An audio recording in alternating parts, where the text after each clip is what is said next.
தமிழ்நாட்டில் தனியாக பெண்கள் நடந்து செல்ல முடியாத நிலையில் சட்டம் ஒழுங்கு இருப்பதாக மத்திய இணை அமைச்சர் எல் முருகன் கடும் கண்டனம் தெரிவித்துள்ளார்.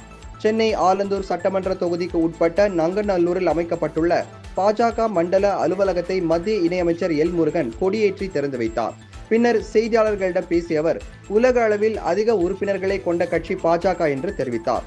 தமிழ் கலாச்சாரத்திற்கு பெருமை சேர்க்கும் கட்சி பாஜக எனவும் 2026 தமிழகத்தில் பாஜக கூட்டணி ஆட்சி அமைய வேண்டும் எனவும் அவர் குறிப்பிட்டார்.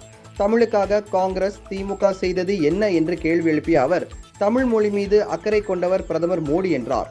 தமிழ்நாட்டில் பெண்கள் தனியாக நடந்து செல்ல முடியாத அளவிற்கு சட்ட ஒழுங்கு உள்ளதாகவும் இது கண்டனத்திற்கு உரியது எனவும் மத்திய இணை அமைச்சர் எல் முருகன் தெரிவித்துள்ளார். தமிழ்நாட்டினுடைய சட்டம் ஒழுங்கு ஒரு மிகப்பெரிய கேள்விக்குறியாக இருக்கிறது. இங்கு யாருக்கும் பாதுகாப்பற்ற சூழ்நிலை தான் இருந்து கொண்டிருக்கிறது. கடந்த மாதம் பார்த்தோம், எத்தனை நம்மளுடைய சகோதரிகளுக்கு எதிரான அட்ராசிட்டிஸை நாம் பார்த்தோம். நேற்றைக்கு தான் நம்ம மகளிர் தினத்தை கொண்டாடி இருக்கிறோம். ஆனால் இங்கே தமிழ்நாட்டில் நம்மளுடைய தாய்மாராகட்டும், சகோதரி ஆகட்டும், தனியாக ரோட்டில் நடந்து செல்ல முடியாத அளவுக்கு ஒரு சட்டம் ஒழுங்குன்னா என்னன்னு கேட்குற அளவுக்கு தான் கேள்விக்குறியாக தான் இங்கு சட்டம் ஒழுங்கு இருந்து கொண்டிருக்கிறது.